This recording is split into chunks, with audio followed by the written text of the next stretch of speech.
Hello, this is Corey the Keyblade Wielder, and we're back for another commentary. Heroes vs. Villains, round 3. Let's begin. Okay, so stupid ad. Okay, we start off with the prologue. Good Kingdom Hearts music. We see all the League of Extraordinary Gentlemice are here, and Dawson brought Fievel in, and he tried to tell Basil what happened, and he just ignores him, and he's trying to do some preparing for some operation before Mrs. Brisby. Hooray! We're going to see Secret of Nim! So that way she can get the letter for him. Odd, and what kind of letter is it anyway? It's like ingredients? And the mice are annoyed by this, and yeah, Fievel just needs some attention, and that was back before when Histobuff deleted all of his fan commentaries. I think one of them he did point out that he kind of felt this was a bit copying of Disney Heroes vs. Villains, one with the League of Gentlemice. Like, I kind of think you kind of copied it. Like, you probably didn't do it without permission until actually he figured out that, oh no, you did ask for permission. You asked him for permission for that. Oh, okay. I can kind of see why he thinks this was a bit copying in a way.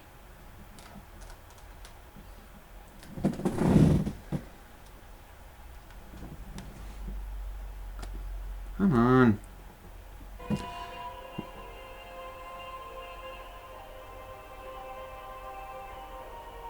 Then we see Scar and Shere Khan trying to convince Prince John that Prince Froglip is not someone you want to hang around with, because, yeah, let's face it, he's annoying.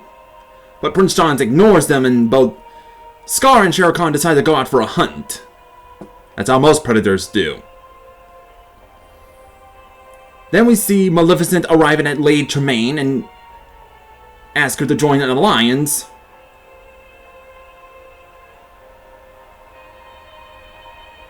While she's in bed.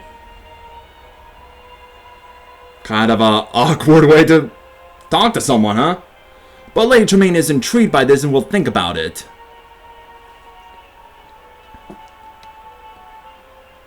Okay, this fight is the Bear Battle! No, seriously, that's the name of it, Bear Battle. Okay, we see Balto, thinking he heard something in the woods. While he is in the woods.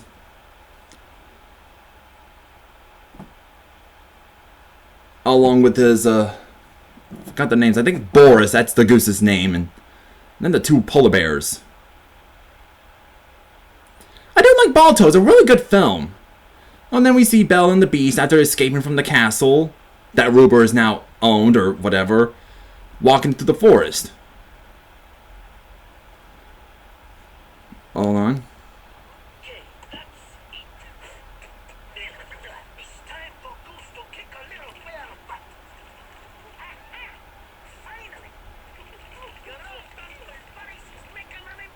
If you saw the movie, you know where it's gonna go.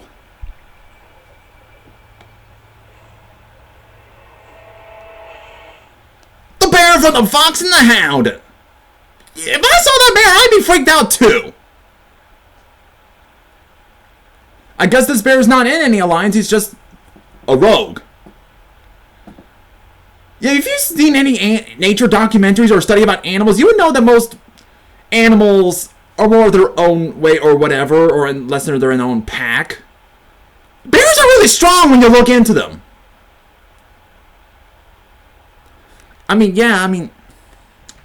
Yeah, they look fat, but just don't judge a book by its cover. They're covered in fur. Fur makes them look fat, but they're freaking strong. They can even beat a wrestler, a really Hercules strong wrestler, like, scratch him in the chin and it'll break the jaw. Like, that's how strong bears are. You do not want to mess with. That's why there's a saying, don't poke a bear with a stick. And we see Cogsworth and Lumiere after running from the castle now. Lumiere's using him as a sleigh, and they're dashing through the snow in a one-horse open sleigh. On the fields we go, laughing all the way. I know I'm doing a Christmas thing on October. That's weird. I'm sorry.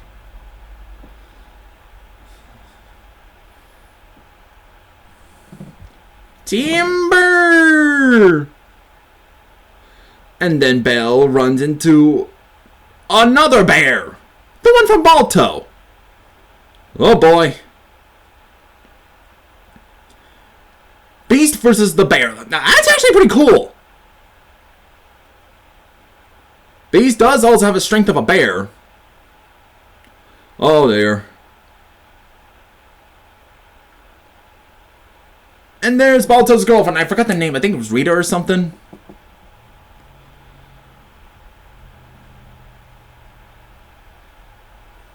Yeesh.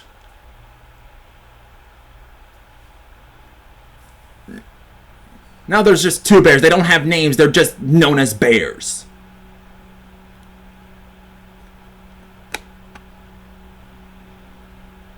Whoa, I guess Beast just knocked him to the icy river. Oh boy.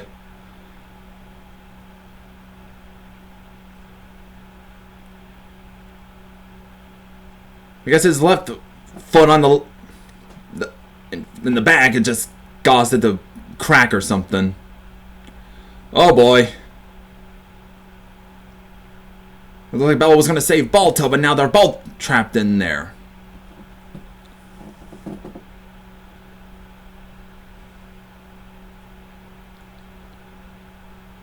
Guess we won't be able to see these two evil bears, that is, savage ones. But now the polar bears are going to save the day. Yeah, that's a bummer. I mean, maybe they were orphans and they were raised by a goose. Maybe they didn't have someone to teach them swimming. Well, at least they were giving all their best. The polar bears are saving Belle, and the beast is saving Balto. Shouldn't it be the other way around?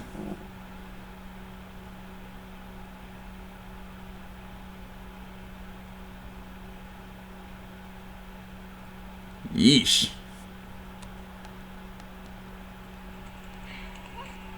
Where are they? And of course, Belle and Balto are A-OK.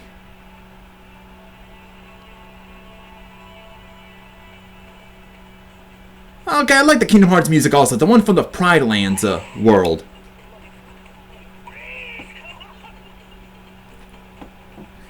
It's good that they're okay and...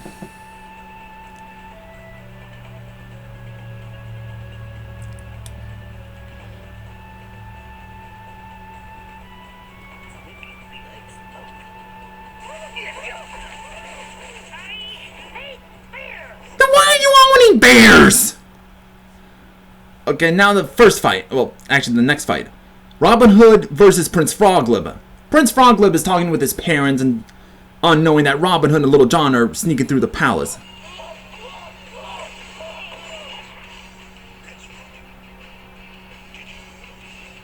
Or did you fail something is more likely.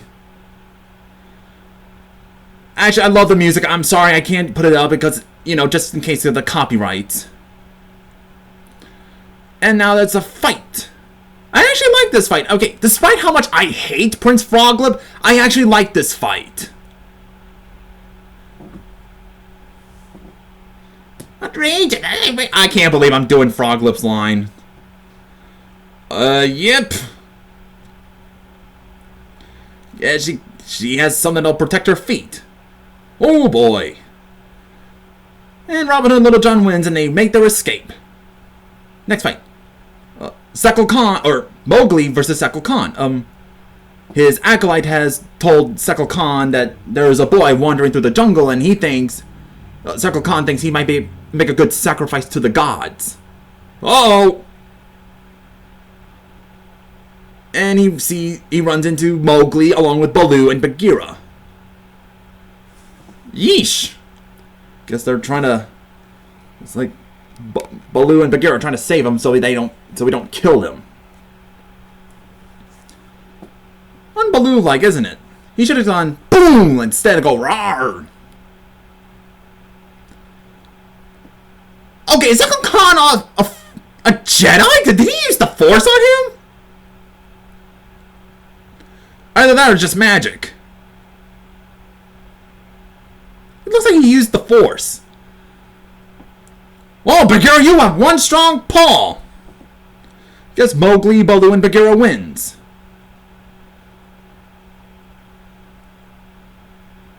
They should make a manga of Bagheera, one paw panther. Next fight, Sinbad versus Captain Hook. This is also my favorite fight. Because they're both, it's a pirate fight. And I love Sinbad. He's one of my favorite non-Disney heroes.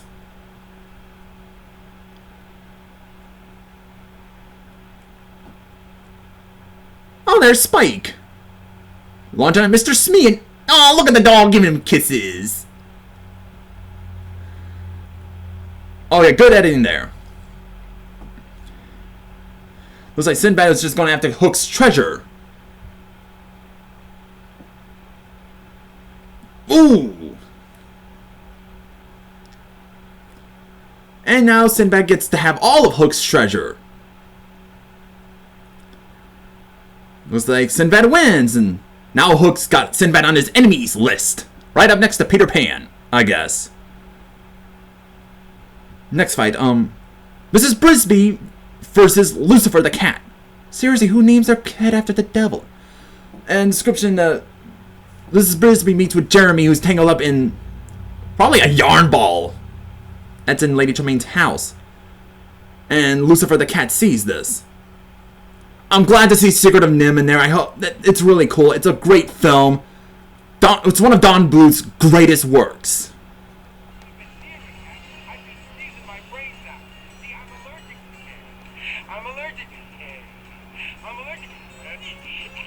Good old Dom DeLuise.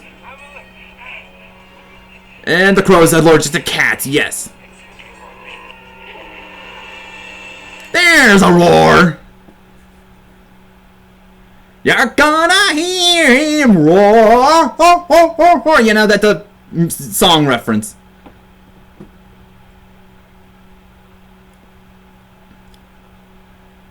I like how the cat is just confused, like, huh? Oh well, jump. And now he grabs him by the tail, like, seriously?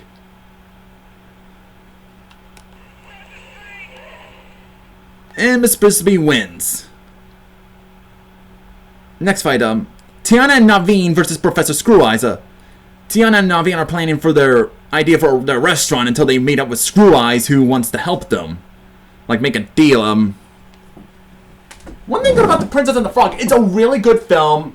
Like, it's a really good masterpiece of a film, and it is, and it's really good, and, I do love that Tiana and Naveen are a canon ship, because Naveen is kind of a player, but he's not all Gaston playboy, or trying to get laid with the women. He's more admire the beauty. And the weird party attracted by butterflies, which is weird, but yeah, in the movie, we know he was like a spoiled brat, but he lost all of his wealth and riches. He's no longer rich because his parents kind of broke because he's a spoiled brat. And when he got more with Tiana after being turned into frogs along with her, he does develop some good relationship. He realized that throughout this life, money isn't worth anything. It doesn't matter how rich you are. You don't need to be wealthy to be great. And yet he learned... I even agree with History Bob, and he learns not to be a greedy person. He learns not to be selfish or spoiled. And he has to accept that he don't have to be rich, so he had to marry Tiana, and they both own a restaurant, and I like that. It's a really good film, even though he's still a prince, and Tiana is now his princess. It's still a good movie, and I love the message it's going at. Okay, back to this one. And Screw Eyes is offering their brain drain. They're gonna turn into monkeys. But Naveen, fooled by the charisma. Naveen, really? Thought you learned something not to take, trust anyone who's very charismatic. Oh, now they turn into frogs. And now they jump out the window. Guess he's seeing this through the balcony. Screw, I guess it's a tie. Next fight, Hubie and Rocco versus Shere Khan. They're all, after they get escaped from the ship and now they're on the beach. Shere Khan spots them. Hold on a minute. Clear my throat. And of course, hold on. He's gonna eat one of them. He's a predator. What else do you expect? And he... Okay, a penguin cannot be small enough to fit inside of a tiger's mouth! Did Rocco just yell out loud or bite him in the tail and made him... Wah! You know, spit him out. Whoa! Hubie, you got one punch! They should make a manga out of you! One punch penguin!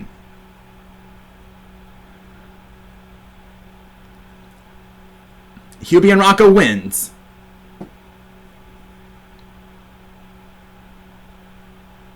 Next fight, Jim Hawkins versus Thrax. Inscription: Jim is on the balcony roof of his mom's inn. I forgot the name of it. It's, Oh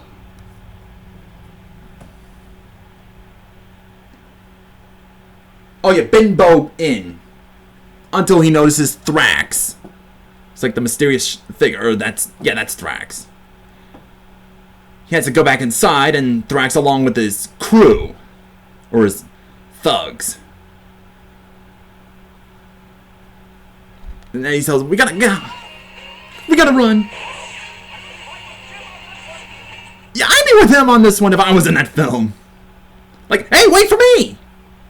And, one thing I liked is that he says he's the viral alien is gained.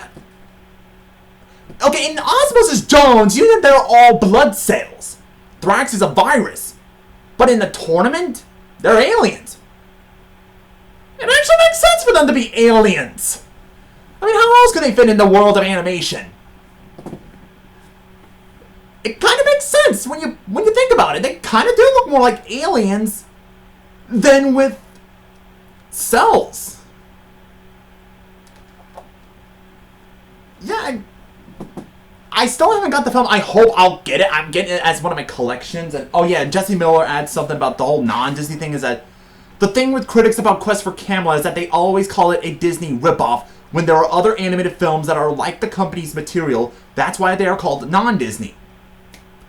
That's a good information he did. Sorry, this was off topic. Just thought I mentioned this before I brain fart.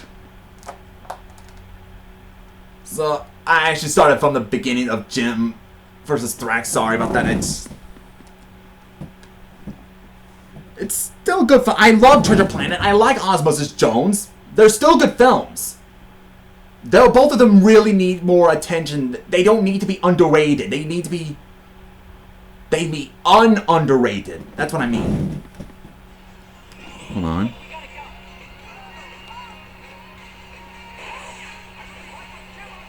Good editing there. Sorry it's been shown again. Now Thrax and his men are in.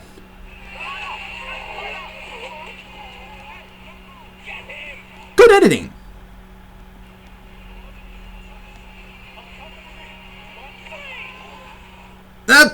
Don't have time. I guess Thrax needed to get something that's in the Binbo Inn. Or whatever it is. I hope I didn't mispronounce something inappropriate, I hope. Jim wins, and Thrax is seeing this... Hold on. Oz. I guess Thrax is seeing this through the distance. Okay, next fight. Littlefoot and company versus Scar and the Hyenas. Cool! Land before time! Scar and his hyena minions go out on their hunt as they find some young dinosaurs wandering around the open.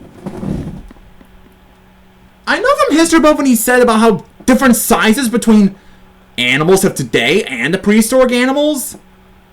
Yeah, baby dinosaurs are human size, and the adult dinosaurs are huge. They're Godzilla size, or whatever size. And we see the vultures are from the Jungle Book. seeing all this.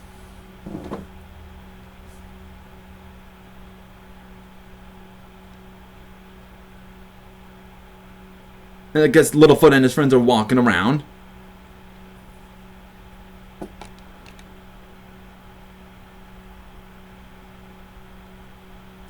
Looks like they're in the elephant graveyard. How they get from the dinosaur island to elephant graveyard?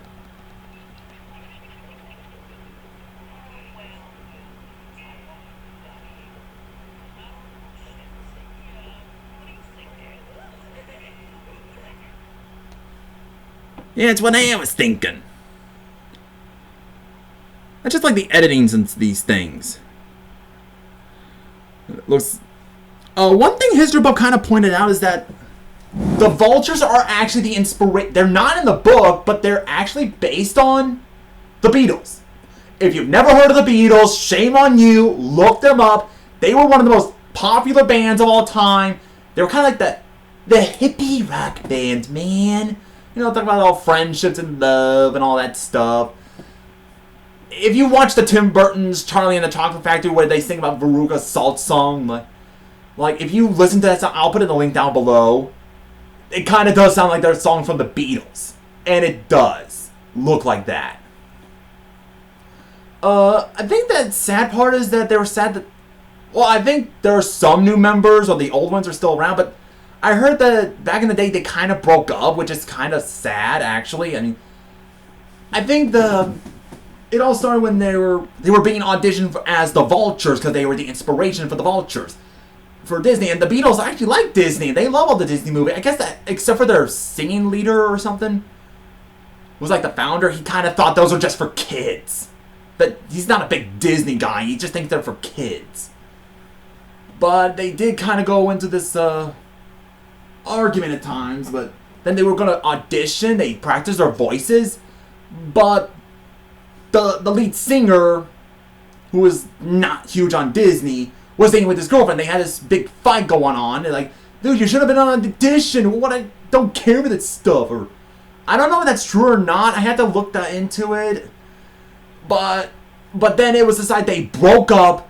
It was announced they are done. No more Beatles for everyone. And it cried everyone. And everyone's so sad. They were crying on streets. They were so sad. Like, and yeah, even Disney was kind of surprised by this. Like, well, now we're going to get to play the Vultures. So they get some other people to do impersonations and stuff. I wish I went back to this video. I wish he didn't delete those. That way I can see my research served me right. And I guess the hyenas are making some dinosaur lunch joke. Like they do with the lion cubs. Hold on. I thought it was...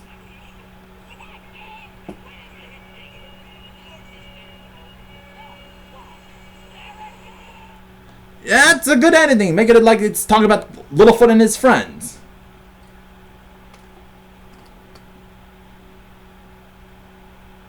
Yeesh.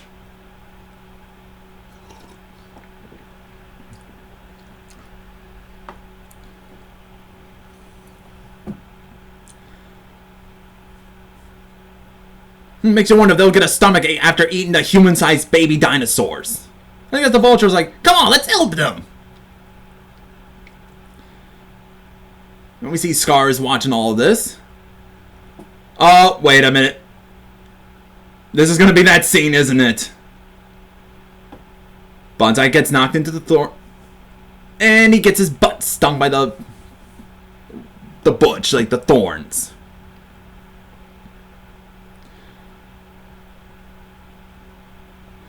And Scar makes his grand entrance with dramatic effects.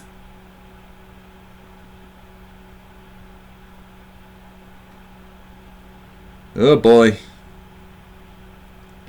And now Scar and the hyenas cornered them. Makes you wonder if they'll get a stomachache after eating the dinosaurs. Yikes. Killing the childhood. And Spike being an ostrich again. Hold on. The T-Rex! Wait, what? Stupid ad. Why does it... I don't know what's with it either. I'll wait till it stops. There. I guess they call every T-Rex a sharp tooth. Good Stampede music. I guess this group kind of made a joke like, motherfucking T-Rex, T-Rex, I'm a motherfucking T-Rex. I don't want to say the F-bomb on this one still, but he kind of references from Nostalgia Critic's review of Jurassic Park. And it's freaking hilarious. I'm going to leave the link down below when he did that joke. And we see Littlefoot's mom saving Littlefoot and his friends from the T-Rex. Oh boy. Littlefoot mom saves Littlefoot and his friends from the hyenas by knocking them down through a hole or something.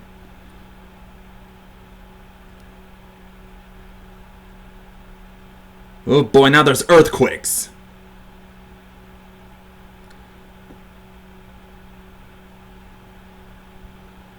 Oh boy.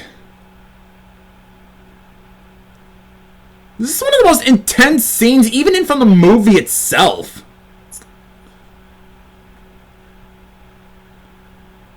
Well, good using the Fantasia dinosaurs for the Land Before Time dinosaurs. It kind of fits. Actually, it does fit.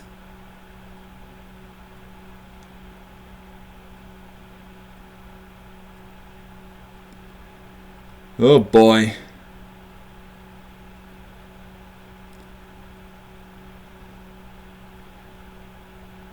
It's a tie. And now for the epilogue. Tiana and Naveen meet with Nessie.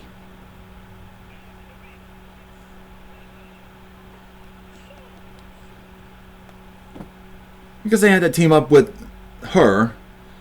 Then we see Sekal Khan survived, and he meets up with Captain James Hook, who wants to forge an alliance. I guess Sekal Khan kind of see Hook as a god. For whatever reason, I just thinking because he's bowing. Then on Planet Z, Zurg and Gantu meet up with Thrax, and they all discuss their plans. Kind of odd that Gantu is in this group. I guess he lost his job again from the Grand Councilwoman or something. Then we see Prince John is mad that Robin Hood sneaked around the castle, and then Scar and Shere Khan aren't around to help Froglip. Hey, you tell him, Bonsai! Tell these goblins to shut up! Prince John is furious at them still, and Scar and Shere Khan decide to leave and make their own faction. One thing History Book kind of pointed out is that if they go to the live-action universe, like, it's gonna be hard. Like, what if they took Robin Hood and Prince John went to the live-action universe and took on the human form? He kind of picked Robin Hood Men in Tights. Oh my god! I used to saw this on ABC Family back before it was Freeform. It was ABC Family. It was on it. It's hilarious. Just look it up. It's one of Mel Brooks' funniest satire of Robin Hood. And there, Prince John is also portrayed as the bumbling idiot. Just as much, he's also kind of like how his Disney counterpart is. I actually want to see that. Like, oh, the toilet's been empty, Prince John. Oh my god. We see Jim and Dr. Doppler are arriving at the RLS Legacy, and they're unnoticing that Mulan is watching them. Really, Mulan? In space? Then Lady Tremaine arrives and is welcomed by Maleficent and Mox Alliance.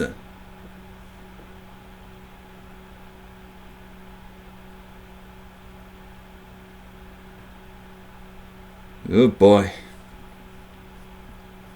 This is a pretty interesting, pretty good so far. Now we get to the sad scene. Okay, after the vultures are celebrating. Seriously, again with the ad?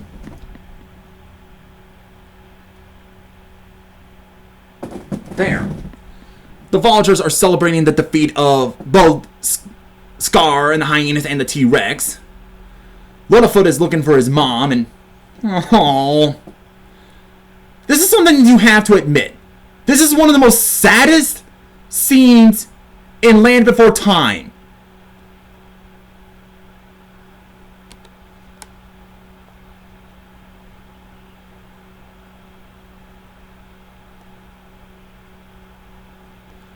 And we see Littlefoot and sees his mom is dying. I almost got teary-eyed, but I did like, oh no. Like, seriously, this is like one of those saddest scenes in all the history of animation. Like, if you did not cry at Littlefoot's mom's death, you have no soul. Or you do not feel sympathy for Littlefoot losing his mom, you don't have a soul. I'm just saying, this is the saddest scene ever. Even the Vultures are crying. This is so sad. Even the Vultures are crying for them.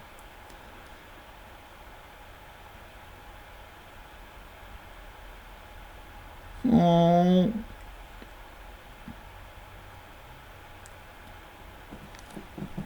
So, yeah, that was Heroes vs. Villains round 3. Pretty good so far. And I almost got myself tear jerking on that scene almost. So, I feel sad for Littlefoot. So, this is Corey the Keyblade Wielder. May your heart be your guiding key. Make sure you leave a like and subscribe.